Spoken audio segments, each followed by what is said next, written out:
Trilhas da Democracia inicia hoje uma série de 3 programas em celebração aos 40 anos de publicação do livro Brasil Nunca Mais, em julho de 1985.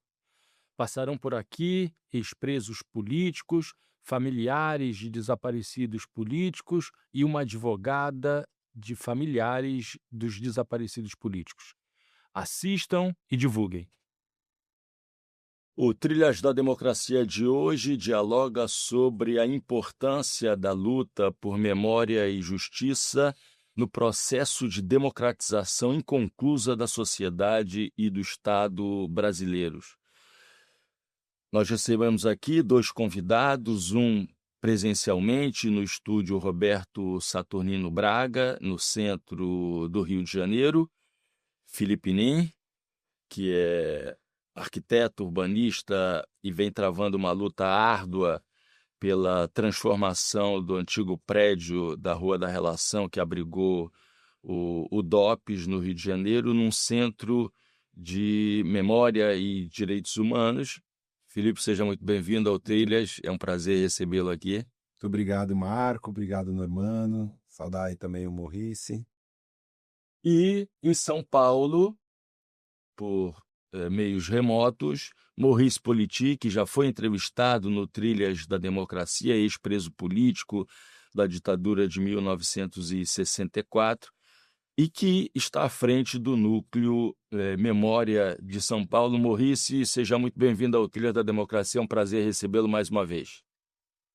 Muito obrigado, é um prazer meu ter sido convidado. Felipe, você entra nessa luta através da memória do teu tio,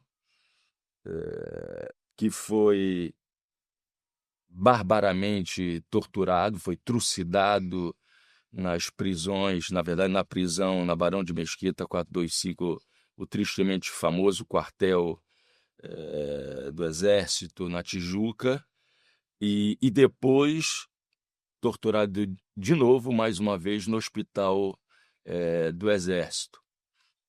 Ele que foi militante do MR8, tinha 27 anos, é isso? Exato. Tinha 27 anos à época, estou falando de 1971, quando ele caiu. E eu queria que você relatasse como essa luta, que começa com a luta da tua avó, Sim. como é que essa luta acabou desaguando na luta atual pela transformação do antigo prédio da Rua da Relação num centro de memória e justiça e não em outro prédio que abrigue instalações da burocracia do Estado do Rio de Janeiro. Por favor.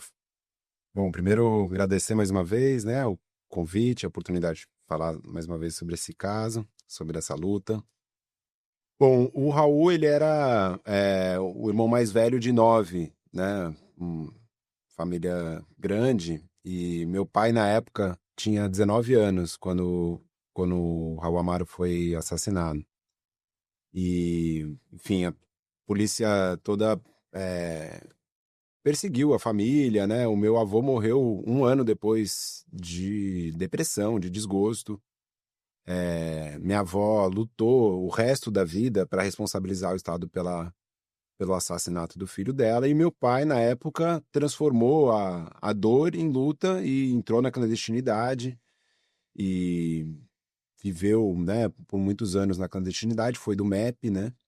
No MEP conheceu a minha mãe em Belo Horizonte, e depois, quando a redemocratização veio, eles foram para São Paulo, então eu nasci em São Paulo, meu irmão ainda nasceu em Belo Horizonte, meu irmão tem o nome do Raul Amaro, né? Então foi um acontecimento que marcou profundamente a história do meu pai, principalmente. Então eu cresci ouvindo essas histórias da clandestinidade, dos amigos presos e de tudo que eles passaram, do medo de acontecer com ele o que tinha acontecido com o irmão. Então isso foi uma coisa que marcou a minha formação, né? E minha avó, ela entrou com um processo, foi uma das primeiras famílias, ainda nos anos 70, a tentar a responsabilização do Estado sobre o assassinato do Raul. e teve alguns episódios que marcam o caso, assim, que são muito particulares, né?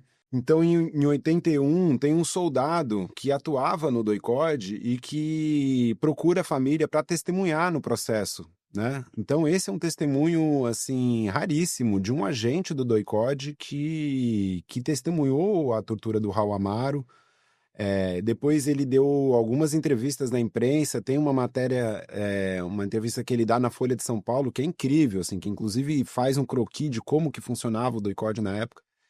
Chamava Marco Aurélio Magalhães, esse soldado. E a notícia que a gente teve é que ele morreu num acidente de carro depois de algumas dessas entrevistas que ele deu na época. Então, a minha avó conseguiu, né, em última instância, em 94, ganhar na justiça a responsabilização sobre o assassinato do Raul. Mas ela não teve acesso a nenhum documento oficial sobre a prisão dele, né, sobre o que aconteceu com ele. Mesmo os amigos do Raul, na época do processo, ainda fim da ditadura, ela não pôde recorrer, porque as pessoas tinham medo de prestar depoimento, enfim.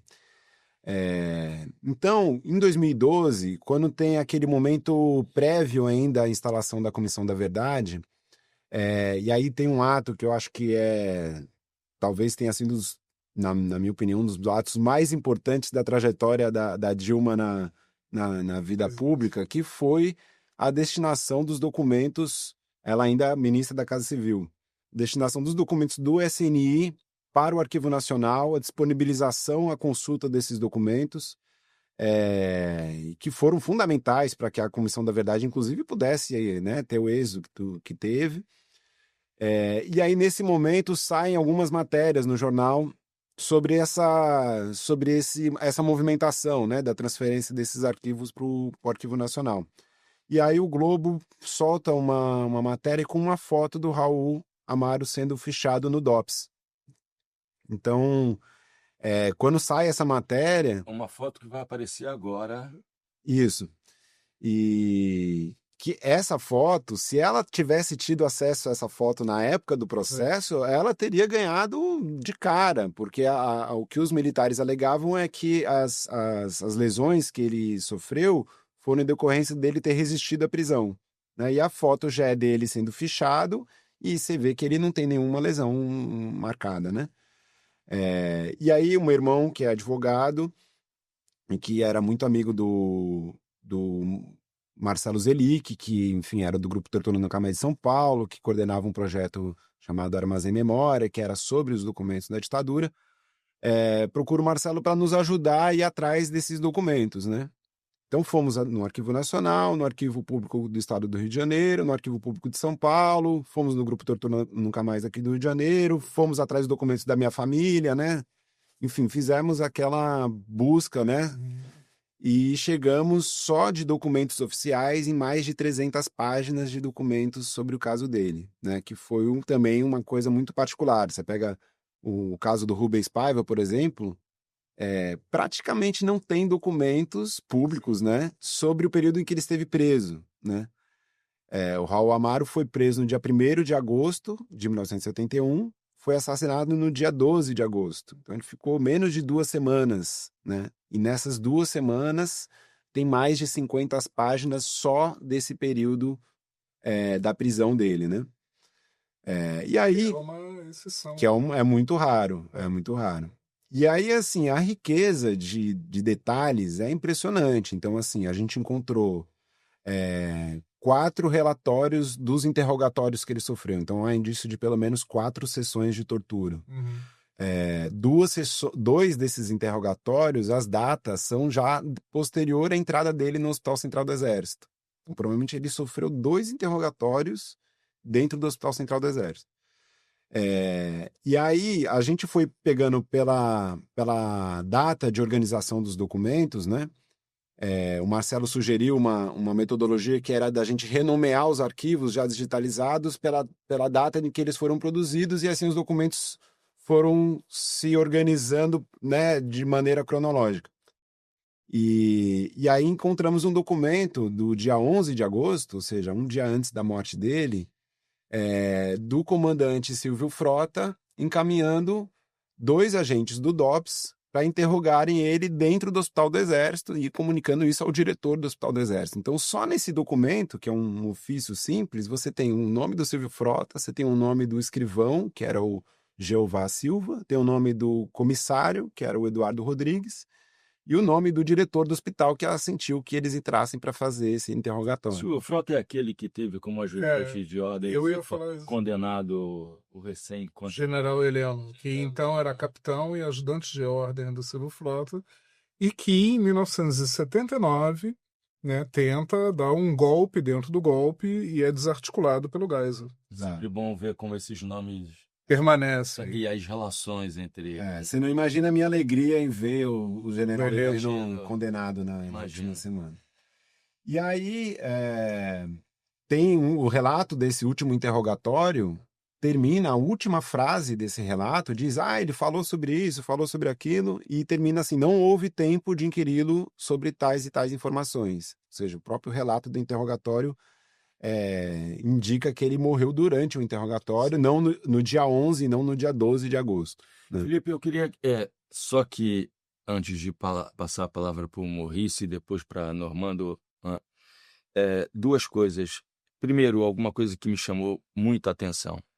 A história dos 2 bilhetes que procuram vincular a queda do teu tio, a prisão, e tudo que de trágico que aconteceu depois, ao teu avô, quer dizer, ao pai do Raul. Isso é a primeira coisa. E a segunda, a decisão que foi tomada por você e pelo teu irmão, de depois que esses documentos são sistematizados, organizados e se percebe que a causa-mortes do teu tio não foi o infarto, mas sim as torturas, essa decisão de, ao invés de se fixar, né, no caso específico do teu tio, na verdade, empreender essa luta que vai resultar nessa luta pela transformação do antigo prédio do DOPS no Centro de Memória e Direitos Humanos. Por favor.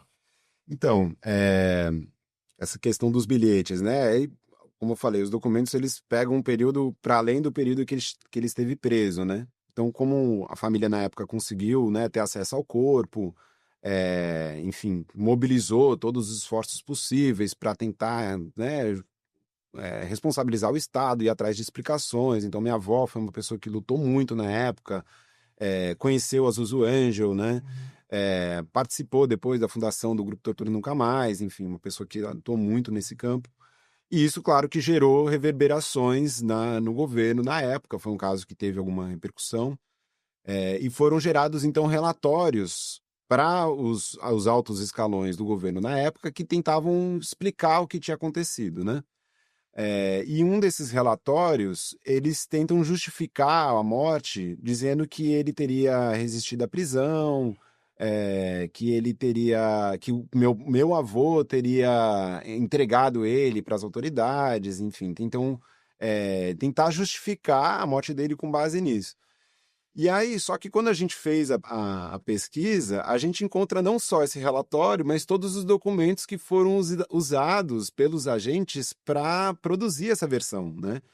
Então tem até um caso interessante que eu vou relacionar mais para frente, mas tem um diretor do DOPS, né, que ficou responsável por fazer o relatório, por subsidiar o CI também com informações, que escreve um bilhete e que diz assim, no caso do NIM, acrescentar que reagiu à prisão.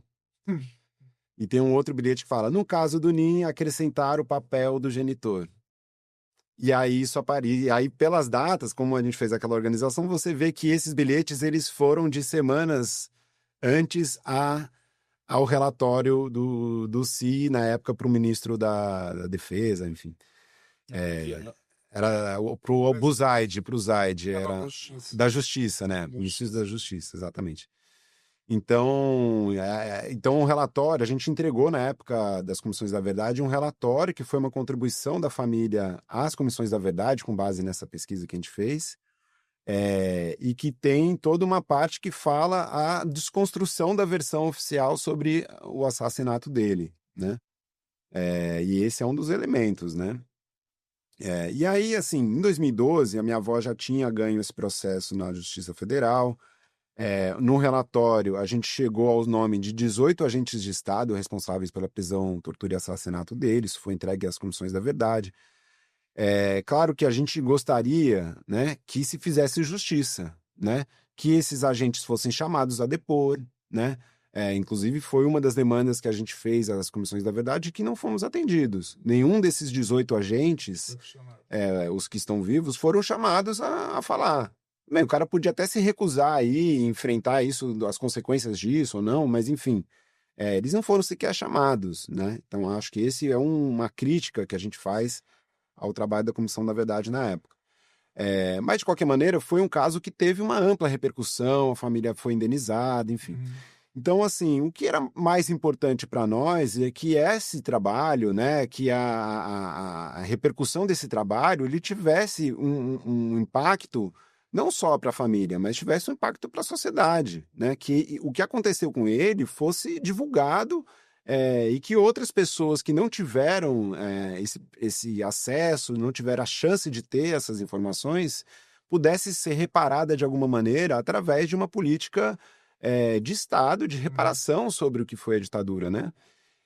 Eu acho que o que a gente está vivendo hoje, né, em termos de, né, questão da anistia, o governo Bolsonaro, é uma relação muito evidente com o não enfrentamento da questão de responsabilização dos agentes de Estado sobre a ditadura militar, né? Isso é muito evidente, né?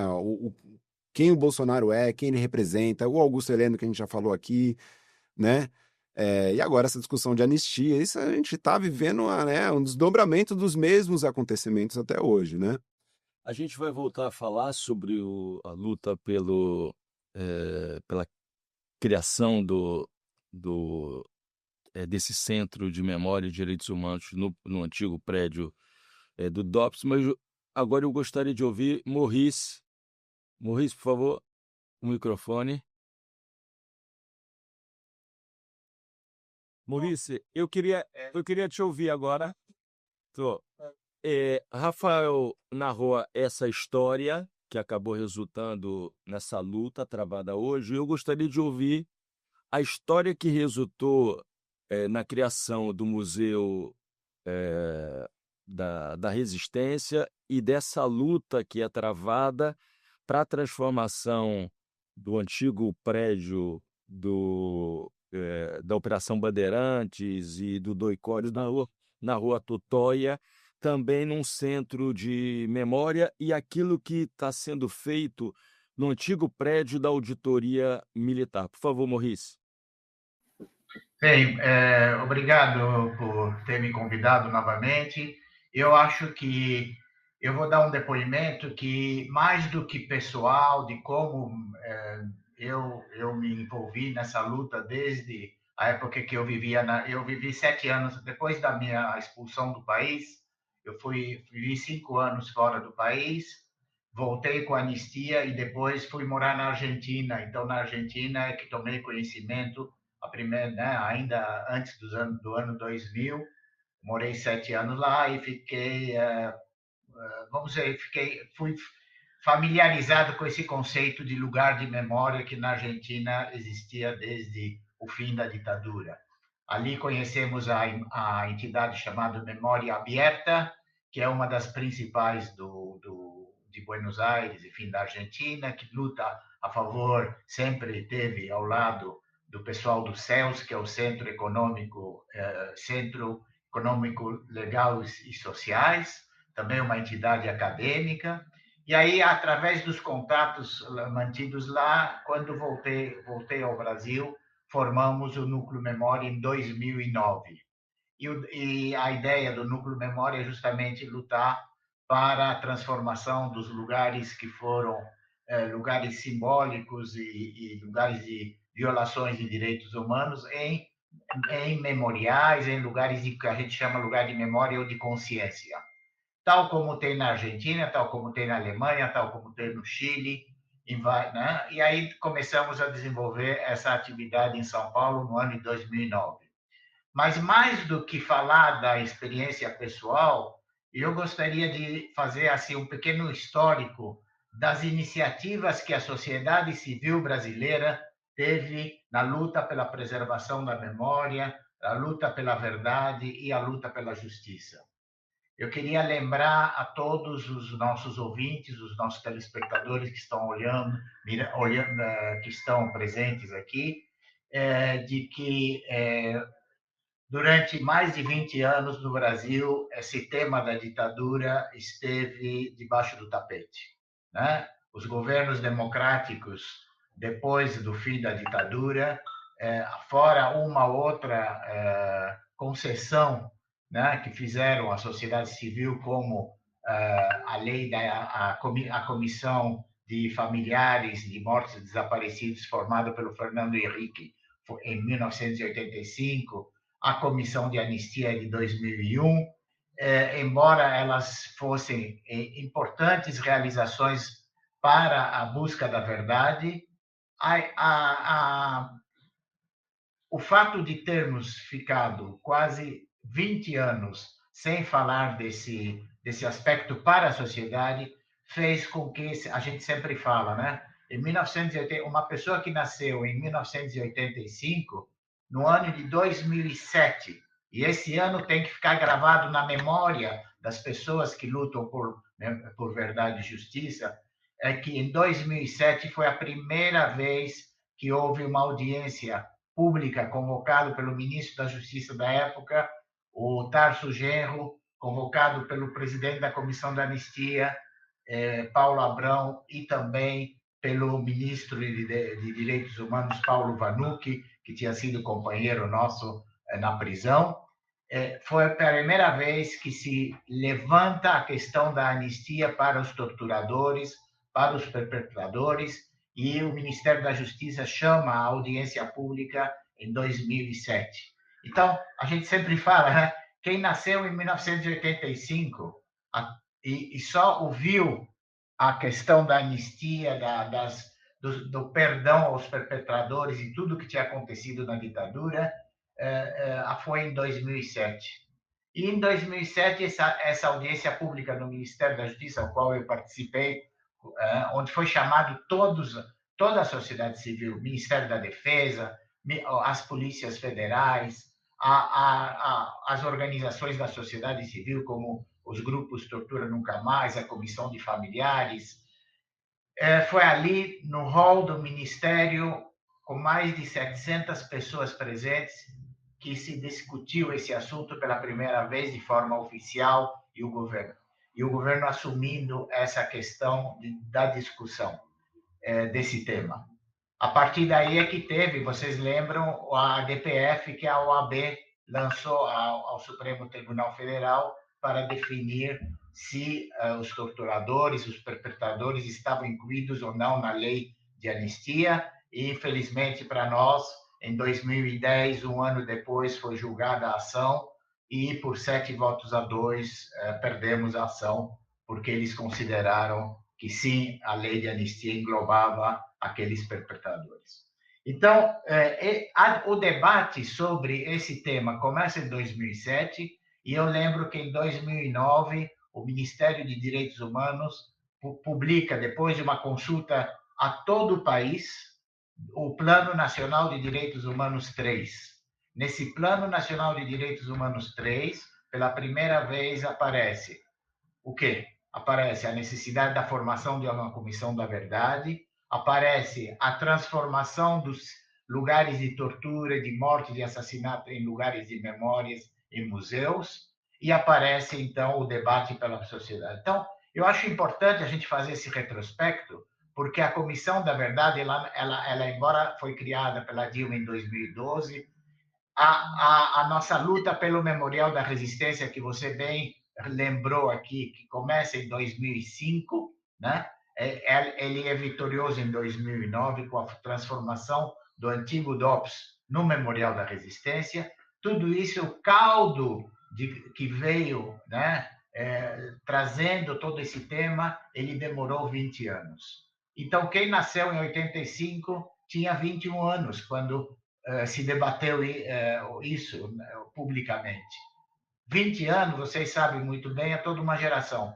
Por isso que existe uma geração que nasceu no Brasil quando não se falava da ditadura, não se falava das violações, e fomos falar disso a partir de 2009 abertamente, né?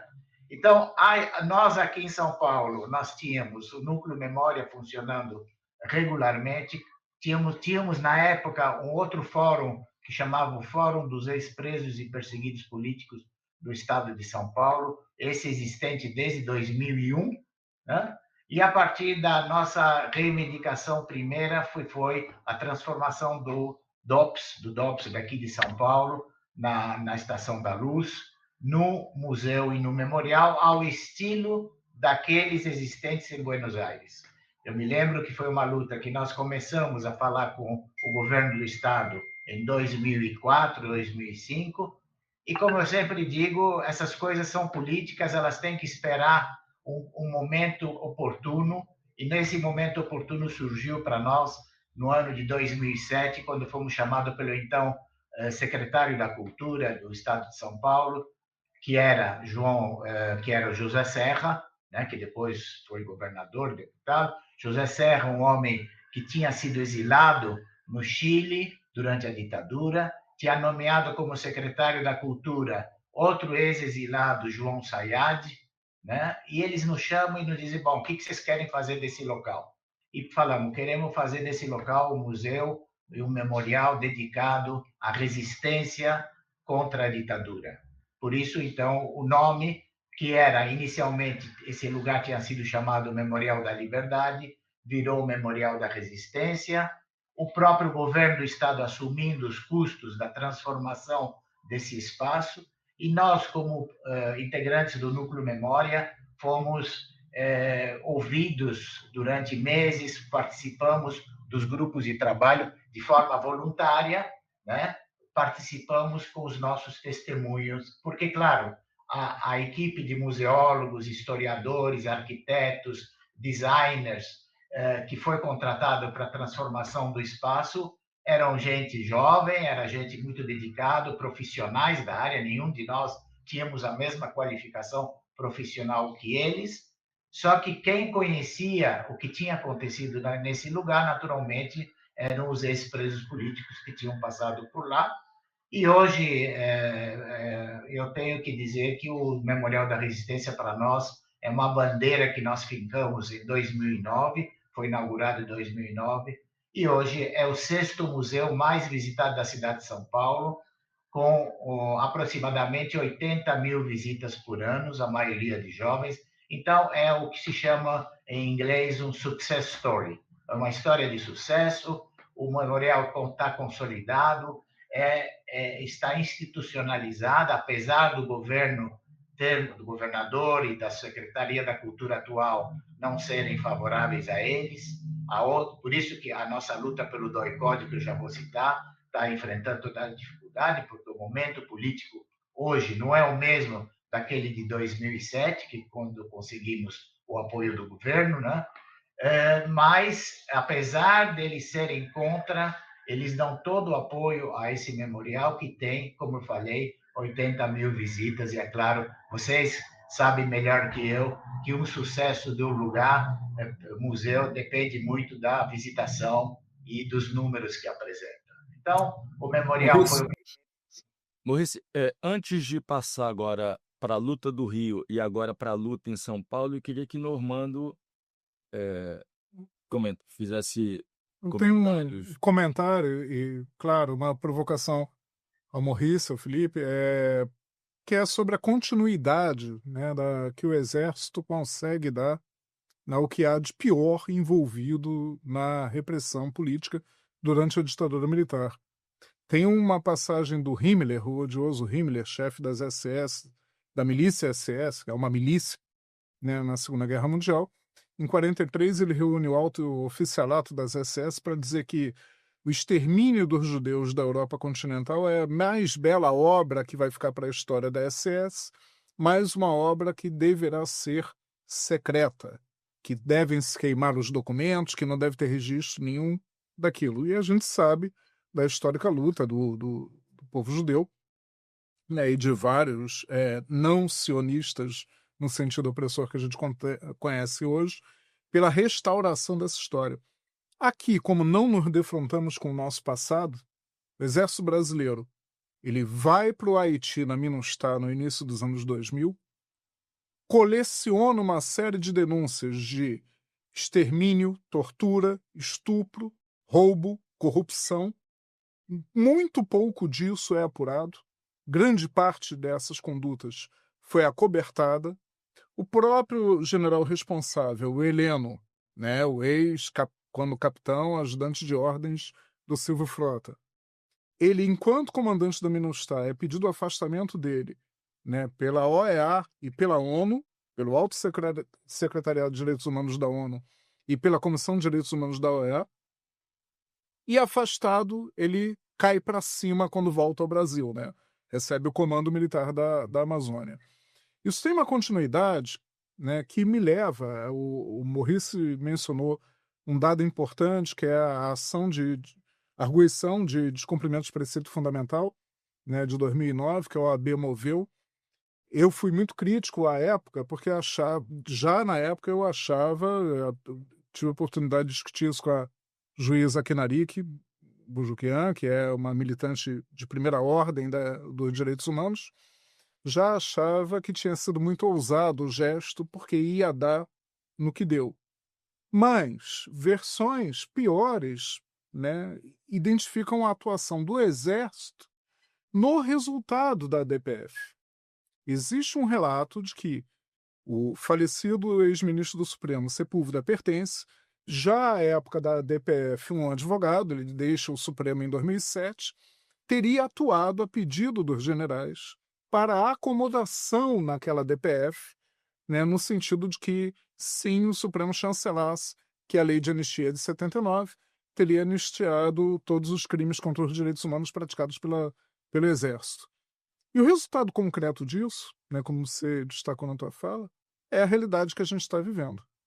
Então, não tenho como deixar de fechar mencionando o julgamento do Bolsonaro agora, cujos efeitos o Congresso está se esmerando, particularmente a Câmara, em anular, né? Querem fazer tábula rasa do que foi julgado. O julgamento ele não é completamente um reencontro do Brasil com a sua história, mas ele pode ser o primeiro passo para o estabelecimento de uma justiça de transição, se nós vencermos a disputa de forças que está colocada. Pois é, eu acho que, enfim, vários pontos interessantes também. Agradecer a fala do Maurice, porque resgata ainda o período anterior, né, que é fundamental. E aí, já vinculando um pouco com a luta sobre o prédio do DOPS aqui do Rio de Janeiro, né?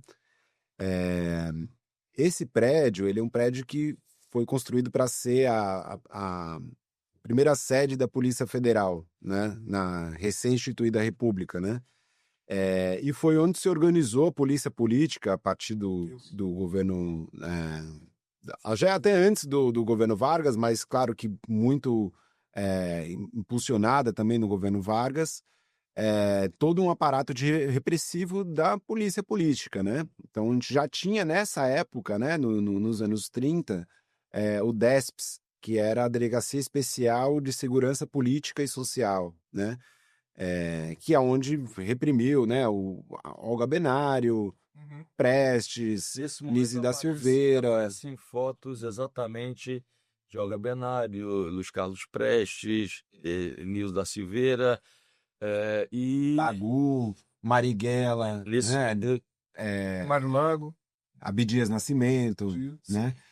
A gente tem um período até anterior, que é o acervo que se produziu de objetos de matriz africana sobre a repressão à população negra, né, que era um dos alvos, né, prioritários da polícia na época, dada a repressão, a proibição do candomblé, da umbanda, da capoeira, né? Então, nesse prédio também se constituiu um acervo que na época era chamado pela polícia de magia negra, né, que depois de uma grande luta das lideranças religiosas pela devolução desses objetos, passou a se chamar Acervo Nosso Sagrado. Então, eu acho que esse prédio é um testemunho de como a repressão política no Brasil ela é histórica, ela não é restrita só ao período da ditadura. E tem muito a ver com o que você estava falando, né? É essa continuidade de um Estado promotor de diversas violências, né? A gente teve quase 4 séculos de escravidão, né? Uma abolição de uma maneira que marginalizou a população negra, depois toda uma política eugenista, né? Então, todos esses elementos fazem parte da nossa história, que é uma história de opressão, né? Da qual o exército e as polícias, né, são protagonistas, né, desse processo, né? E por isso a nossa luta pela criação desse centro de memória nesse lugar, né? Porque é importante a gente vincular essa repressão não só ao período da ditadura, mas ao período anterior e que também possa, né, trazer elementos para a gente entregar as continuidades dessas práticas, né? Então, se hoje a gente fala do caveirão, a gente fala, né, da repressão nas favelas, a gente fala da tortura, que ainda é uma prática da polícia, né? Quer dizer, a gente faz um ato lá em frente ao prédio do DOPS denunciando a tortura e a polícia ela se sente ofendida. A polícia, institucionalmente, hoje, passados 40 anos do fim da ditadura, é incapaz de promover uma campanha contra a tortura, por exemplo, ou de se colocar firmemente contra a prática de tortura, né? Essa é a polícia que a gente tem hoje na democracia, né? Então, eu acho que o ato, né, de ressignificação desses lugares, ele tem um efeito de transformação do Estado, né? E a gente precisa ocupar o Estado para que ele, de fato, mude essas práticas, né? Felipe, para além da pressão de setores da sociedade civil, né, quais são os canais de interlocução dentro dos espaços institucionais que venha a realizar esse sonho de resistência e memória? Então, essa luta do DOPS, ela é uma luta que tem 40 anos, né? O tombamento do prédio em 87 já falava, quando o DOPS é desativado, o Nilo Batista era vice-governador e é ele que faz, ainda como foi nomeado pelo Brizola chefe de polícia na época, né? E é ele que faz o pedido de tombamento do prédio, reconhecendo como um lugar de repressão política, de tortura, etc. E nesse dia, né, que tem esse ato de tombamento, é feito um ato lá em frente ao prédio, e já se falava, não, esse lugar tem que se transformar em um museu da luta pela democracia, etc. Então, isso foi em 87, a gente está aí em vias de completar 40 anos dessa reivindicação. E o prédio, desde então, ele está abandonado, né? Então, assim, apesar dele estar em ruínas, hoje é um prédio que está muito deteriorado por dentro, ele preserva todas as características de quando ele funcionou como DOPS. Então, existem documentos, sacos de existem documentos, existe as carceragens, a carceragem masculina e feminina. Por exemplo, na carceragem masculina, tem uma sala que foi reconhecida pelos ex-presos, no mesmo exercício que o Politi citou, que foi feito em São Paulo, como a sala de interrogatório, que tem revestimento acústico nas paredes. As celas, né, com as portas, as grades, repleta de inscrições nas paredes. A nossa audiência está podendo ver algumas imagens. Exato. E, assim, a gente encontrou uma quantidade enorme de documentos dos agentes que atuaram nesse prédio, né, desde os anos 30 até o início dos anos 2000. Eu encontrei a ficha de 3 agentes que participaram da prisão e o assassinato do meu tio. Encontrei a ficha do Milton Lecoq, que foi o criador de um grande grupo de extermínio aqui do Rio de Janeiro. Então, assim, a gente encontrou um acervo raríssimo, né? Que são justamente as fichas funcionais dos agentes da polícia e do DOPS de décadas, né? E estamos agora numa luta para conseguir recolher os documentos que estão no prédio do antigo IML, que fica ali próximo, que tem ainda um acervo ainda maior. Não, na Rua dos Inválidos. Dos Inválidos. Rua Antigo IML, que ele ficava entre a Rua dos Inválidos e a Avenida Mendes Sá. Mas então é isso, assim, é um prédio que tem essas características assim preservadas e que precisa ser aberto à visitação, né? Eu acho que Tem uma coisa delicada, né? Porque a arquitetura do prédio tem uma bela redoma, né? Uma abóbada que demanda manutenção, né? O sim, prédio está abandonado há muito tempo e aquilo pode ruir. sim. Então, aí, pô, linkando com o que você já falou sobre os espaços institucionais, né? Tem esses 40 anos de luta, a gente, na época da Comissão da Verdade, teve alguns avanços, né? Mas uma relação muito precária com o governador na época, que era o Sérgio Cabral. E no ano passado, em 2024, o coletivo Memória, Verdade e Justiça, da qual eu faço parte, apresentou uma representação no Ministério Público Federal denunciando o abandono do prédio, a existência dos documentos lá dentro e a possibilidade de se avançar na criação do Museu da Polícia, né? O prédio é reivindicado pela Polícia Civil do Rio de Janeiro para se fazer ali a sede do Museu da Polícia. Então, denunciando isso, que seria um completo apagamento e um desrespeito ao próprio tombamento do prédio que fala sobre a memória das pessoas que foram presas e torturadas ali. E, no âmbito desse inquérito, a gente tem conseguido ter algumas reuniões assim de conciliação, de tentar encontrar caminhos de conciliação. Então, por exemplo, em relação aos documentos, a gente conseguiu avançar muito, né? Porque assim, os documentos que a gente encontrou estavam dentro de sacos de lixo. É inadmissível, né, que o Estado trate os documentos dessa maneira. Com garrafas PET. É um absurdo, né? Então a gente conseguiu, no âmbito desse inquérito, criar um GT, já que a polícia disse que esses documentos eram descartáveis na visão deles, para nós não é, né? Então o Arquivo Público do Estado tem acompanhado as tratativas, a gente tem trabalhado dentro do prédio, conseguimos uma sala dentro do prédio do DOPS. Fizemos uma convocação de arquivistas voluntários, já que o APERJ hoje tem uma deficiência de pessoal, e temos trabalhado lá semanalmente na pré-higienização desses documentos. A gente está literalmente tirando eles dos sacos de lixo, higienizando, acondicionando em caixas arquivo, e isso vai ser recolhido agora ao Arquivo Público do Estado, né? E estamos agora em vias de celebrar um acordo com a Polícia Civil para que o acervo do IML, do que está no prédio do IML, também seja recolhido. Então vai ser... já avançou em relação à documentação. A documentação... Mas em relação ao prédio... Isso. Aí o prédio está em seguinte ponto. No âmbito do inquérito, a gente descobriu que o prédio, na verdade, é um próprio do governo federal. E como eu falei, ele foi construído para ser a primeira sede da Polícia Federal.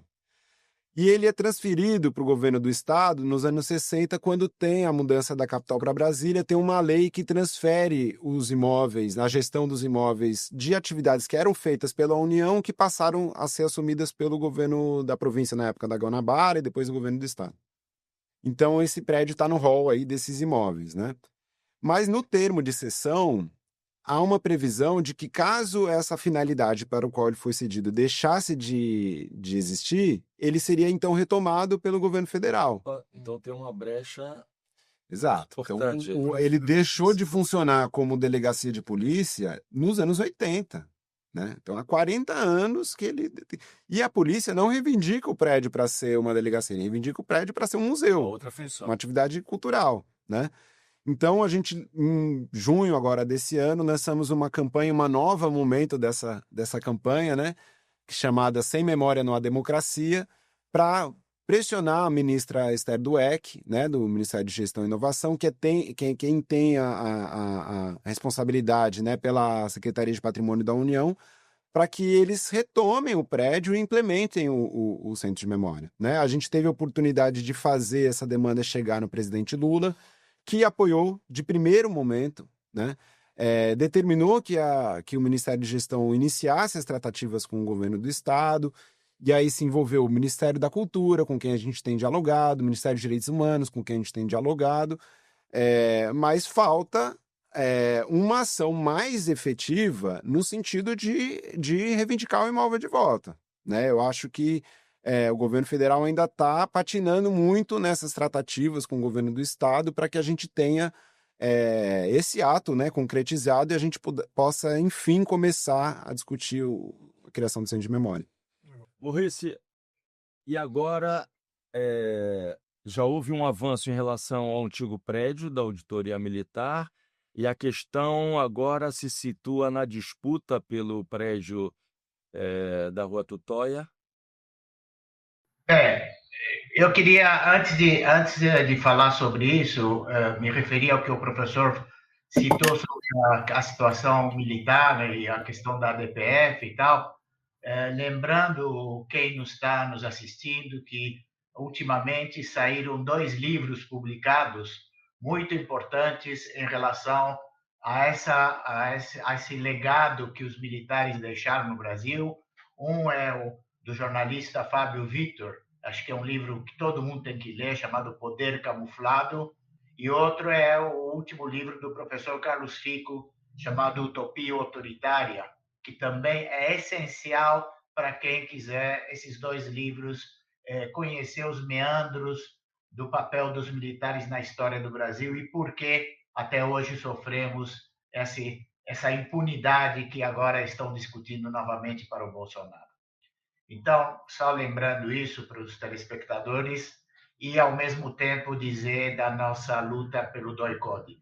Da mesma forma como o Felipe citou a questão do DOPS do Rio de Janeiro, que a gente está acompanhando, como ele mesmo sabe, desde há muitos anos, o prédio do DOI-CODE em São Paulo é um prédio que, em 2010, foi pedido seu tombamento aos órgãos de preservação do Estado de São Paulo, ao contrário do prédio da Auditoria Militar, que é um prédio federal e que foi cedido a nós pelo governo federal para ser convertido no museu. O prédio do DOI-CODE é estadual, pertence à Secretaria de Segurança Pública e tem um pouco a mesma feição administrativa que tem o DOPS da Rua da Relação, no Rio, né? Então, é um prédio que, em 2010, o Ivan Seixas, que na época era presidente do Núcleo Memória, pediu o seu tombamento, em virtude do pai dele ter sido morto naquele local, e várias entidades, entre elas o Núcleo Memória, o Grupo Tortura Nunca Mais, a Comissão de Familiares, apoiou esse pedido, só que esse pedido demorou 4 anos para ser atendido, e foi só em 2014 que o CONDEFAT, que é o órgão de preservação, reconheceu que esse prédio precisava ser tombado e no parecer da professora Silvana Rubino, da Unicamp, que fez o parecer final sobre o tombamento, ela diz: o DOI-CODE em São Paulo tem que ser tombado não pela sua beleza arquitetônica, ao contrário, né, do DOPS da Rua da Relação ou outros prédios, não o local onde ele está, mas sim pelas lembranças que ele carrega, né, que são pelos traumas que esse prédio traz com ele.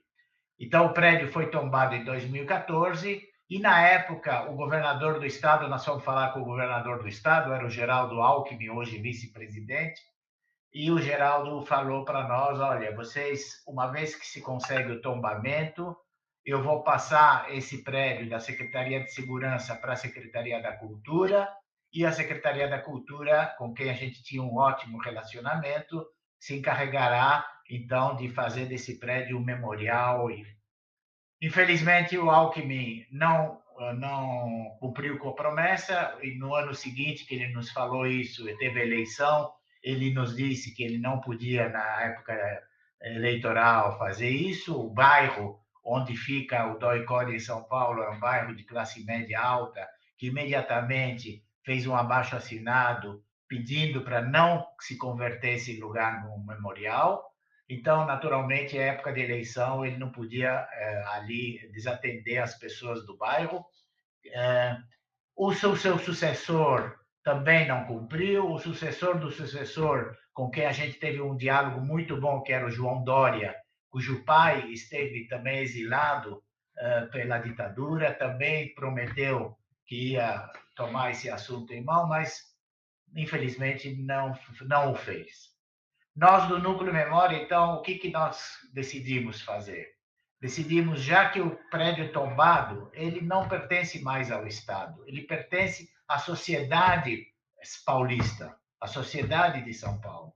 E, como tal, ele deve ter visibilidade. Então, nós começamos, em 2017, no entendimento com a Secretaria de Segurança, de fazer visitas, que inicialmente eram uma por mês, depois se tornou 2 por mês e hoje são 3 a 4 mensal. Praticamente uma vez por semana temos público que está interessado em conhecer o local. O local está exatamente como o Felipe falou do DOPS, está caindo, né? Está realmente não tem nenhuma manutenção.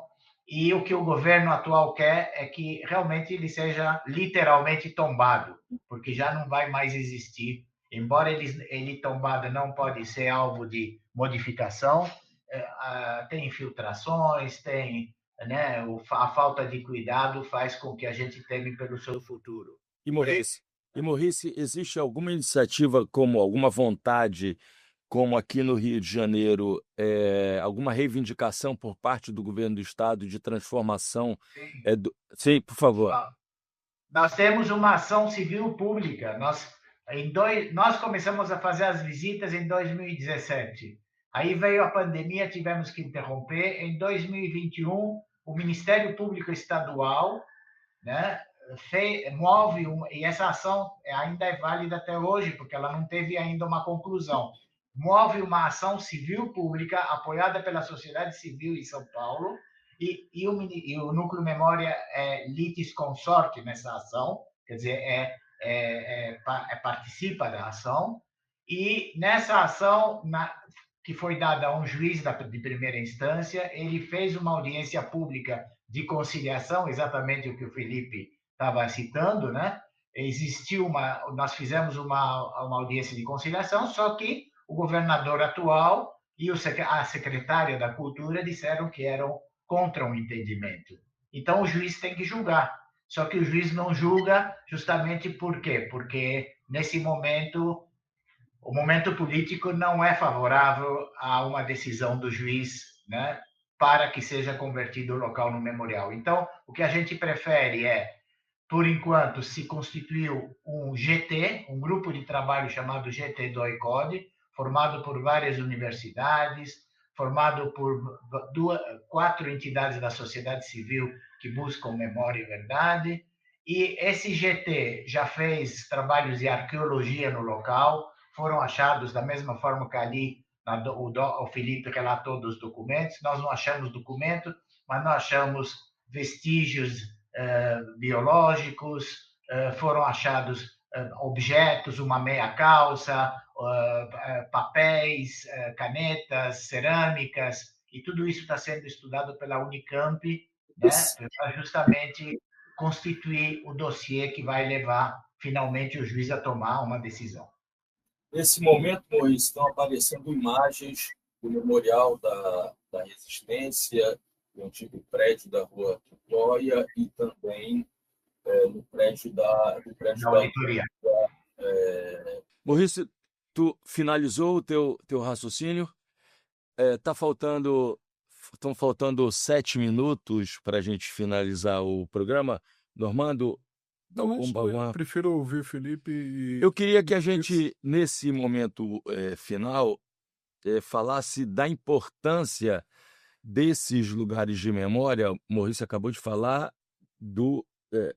da complexidade, um eufemismo aqui, do momento em que a gente vive.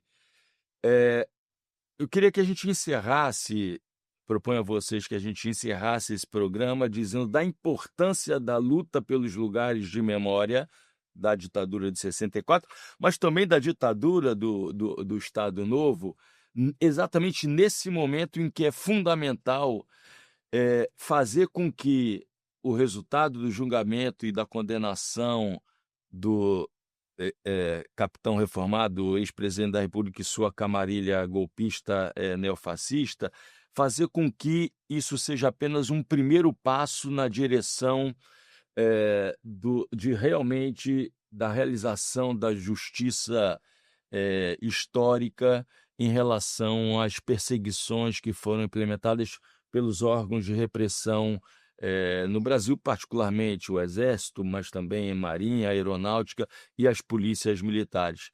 Felipe? Olha, eu acho que você colocou agora e que o Normando já tinha falado, né, em referência à condenação dos golpistas, né? Eu acho que a política de criação desses centros de memória é um marco civilizatório, né? E acho que é fundamental, né, para a história da nossa democracia, para o nosso avanço democrático das nossas instituições, a implementação desses centros de memória.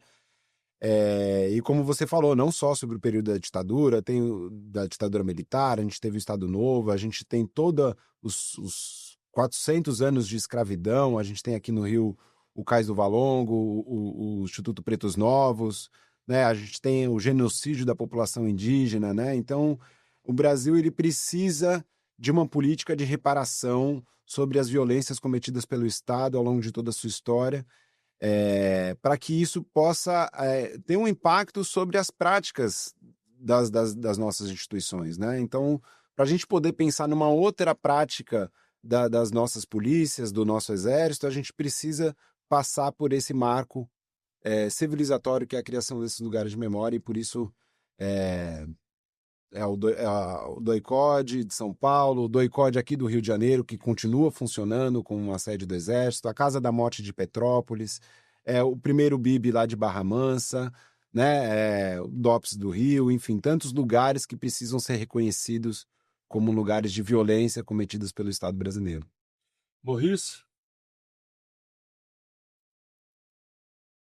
Veja, o Felipe lembrou bem também os outros casos, como a Casa da Morte e outros lugares, como Barra Mansa. Eu queria também citar em Fortaleza, tem o Memorial da Resistência. Então, essa luta pela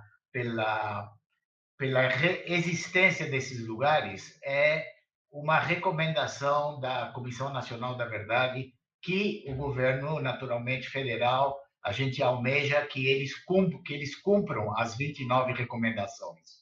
A recomendação de número 28, a penúltima, é justamente a menção a esses lugares que devem se converter em lugares de memória, inclusive citando que deveria haver um museu central em Brasília, né?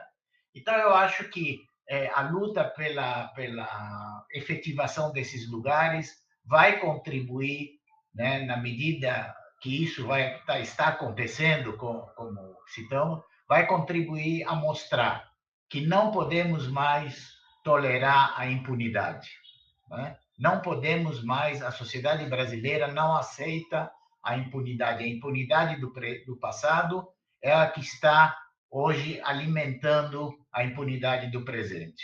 Então, os lugares de memória exercem um papel simbólico muito ativo. É só ver o que acontece com os milhares de pessoas que visitam os campos de concentração na Alemanha todo ano, com o fato da ESMA em Buenos Aires ter sido considerado patrimônio da Unesco. Hoje, o Memorial da Resistência está também pleiteando das Nações Unidas uma menção especial à preservação desse local, justamente para evitar que eventuais governos hostis a esses lugares de memória tomem medidas. Então, tudo isso é uma luta que a sociedade brasileira tem que entender que não é só dos familiares, dos mortos e desaparecidos, não é só das organizações e da academia, mas sim uma luta da própria sociedade em favor da negação da impunidade. É isso. Enquanto vocês falavam agora nesse momento final, eu me lembrava de duas visitas a dois lugares de memória que me fizeram ter uma outra dimensão da realidade num outro país. Eu estou falando aqui da África do Sul, estou falando do Museu do Apartheid e da Fazenda Ladysmith, onde que são sensacionais e fazem você ter a real dimensão do que foi o Apartheid. Isso. E a Robben Island. Sim, sem dúvida, sem dúvida. Ali 2 vezes eu fui, porque realmente é muito simbólica a visita a Robben Island para a África do Sul. Né? A cela do Mandela ainda preservada, com aquele colchãozinho, etc. E gostaria só de lembrar um que a gente esqueceu, que é a ocupação no prédio do DOPS de Belo Horizonte, que está já completando alguns meses e que tem feito também visitações lá, uma luta também muito importante. Maurício, no momento em que eu aperto a mão do do Felipe. Sinta-se também abraçado. Muito bom, Felipe. São sempre muito boas essas gravações em estúdio, porque a gente consegue terminar o programa pessoalmente. Calor humano. Sinta-se abraçado. Muito obrigado, Maurício. Acho que foi ótima a participação. E o Trias da Democracia de amanhã continua a discutir a ditadura de 64, os males causados pela ditadura de 64, os marcos incivilizatórios representados pela ditadura de 64, recebendo Samuel Arão Reis, a sua companheira Ana Miller, que foi advogada de presos políticos, e Camilo Vanucchi. E nós discutiremos amanhã no Trilhas da Democracia 2 militantes que foram trucidados. Acho que essa é a palavra que mais se aproxima do que foi feito com o Stuart Angel e com Alexandre Vanucchi Leme. Não percam e até amanhã. Um grande abraço a todos e todas que nos acompanharam até esse momento.